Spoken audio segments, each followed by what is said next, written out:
Hello friends, welcome to Mila kitchen. இன்றைக்கி நம்ம கிச்சனில் பார்க்க போகிறது என்னென்னா, ஹோட்டல் சுவையில் நம்ம வித்தியாசமாக ப்ரெட் வச்சு ப்ரெட் சிக்கன் உருண்டை தான் செய்ய போகிறோம். எப்படி செய்யலான்னு பார்க்கலாம். சிக்கனை நல்லா போன்லெஸ் சிக்கனாக எடுத்துக்கோங்க. ஒரு 1/4 கிலோ அளவுக்கு எடுத்துருக்கேன். தேவையான பொருட்கள் இதுதான். கடாய் வச்சுட்டோம். கடாயில் நம்ம கொஞ்சமாக ஆயில் விட்டுக்கலாம். நான் கடலெண்ணெய் சேர்த்துக்கிறேன். கடலெண்ணெய் நல்லா காயட்டும். காஞ்சதுக்கப்புறமா நம்ம பொடியாக நறுக்கின பெரிய வெங்காயத்தை நம்ம சேர்த்துக்கலாம். சேர்த்துட்டு அதை நம்ம வணக்கி விட்டுக்கணும். நல்லா வணங்கட்டும். நம்ம பொடியாக நறுக்க கேப்சிகம், நல்ல குடைமிளகாயை பொடியாக நறுக்கி சேர்த்து அதையும் நல்லா வணக்கிக்கோங்க. இதில் கேப்சிகம் எப்பயுமே நம்ம எண்ணெயில் தான் வணக்கணும், தண்ணி எதுவும் சேர்க்காமல். வெங்காயம் கேப்சிகம்லாம் வதக்கிட்டு ஒரு கேரட் துருவிருக்கேன். அந்த துருவின கேரட்டை போட்டு நல்லா வணக்கி எடுத்துக்கோங்க. கேரட்டு, கேப்சிகம், வெங்காயம் எல்லாமே நமக்கு நல்லா வணங்கி வரணும். நல்லா வணங்கியாச்சு. அடுத்ததாக நம்ம சேர்க்க போகிறது ஒரு தக்காளியை பொடியாக நறுக்கி அதையும் சேர்த்துக்கிறேன். தக்காளி நறுக்கினதை சேர்த்துட்டு நல்லா நீங்கள் வணக்கிக்கோங்க. இது எல்லாமே நல்லா வணக்கிக்கணும்.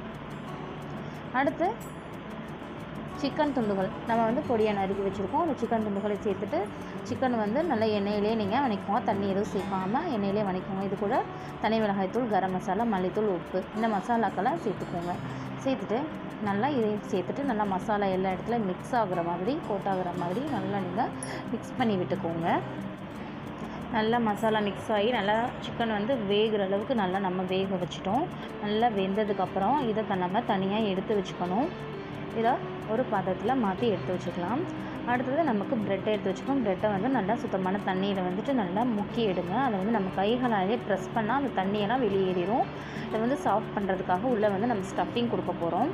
இந்த சிக்கன் ஸ்டஃபிங்கை உள்ளே கொடுத்து ப்ரெட்டை நல்லா கைகளால் மூடி விடுங்க. ரவுண்ட் ஷேப்பில் அந்த மாதிரி மூடி உருண்டையாக பண்ணிக்கோங்க. இப்படி நல்லா அதுக்கு தான் நம்ம தண்ணியில் முக்கி அந்த சாஃப்ட் பண்ணுறோம் ப்ரெட்டை.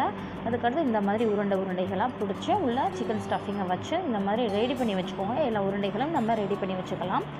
இந்த உருண்டைகள் ரெடி ஆயிடுச்சு. அடுத்து நம்ம எண்ணெய் காய வச்சுருக்கோம். கடலெண்ணெயை நான் காய வச்சு எடுத்துருக்கேன். காஞ்சிடுச்சு. அதுக்கடுத்து நம்ம என்ன சேர்க்க போகிறோம், அந்த உருண்டைகளை நம்ம சேர்த்துக்கலாம். ஒன்றா மெதுவாக சேர்த்துக்கோங்க. சேர்த்துட்டு நல்லா இதை ஸ்ப்ரே பண்ணி எடுக்கலாம்.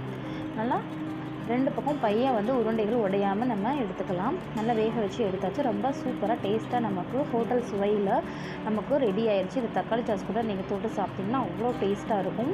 குழந்தைங்கள்லாம் ரொம்ப விருப்பமாக சாப்பிடுவாங்க. உள்ள சாஃப்டாக எவ்வளோ சூப்பராக இருக்குதுன்னு பாருங்கள். நீங்கள் சாப்பிடும் போதே அவ்வளோ டேஸ்டியாக இருக்கும். குழந்தைங்கள்லாம் திரும்ப திரும்ப செஞ்சு தர சொல்லி கேட்பாங்க. இந்த மாதிரி நீங்களும் செஞ்சு பாருங்கள். இந்த வீடியோ உங்களுக்கு பிடிச்சிருந்தால் லைக் பண்ணுங்கள், ஷேர் பண்ணுங்கள். மறக்காமல் நம்ம சேனலை சப்ஸ்கிரைப் பண்ணுங்கள். Thank you friends. வீடியோ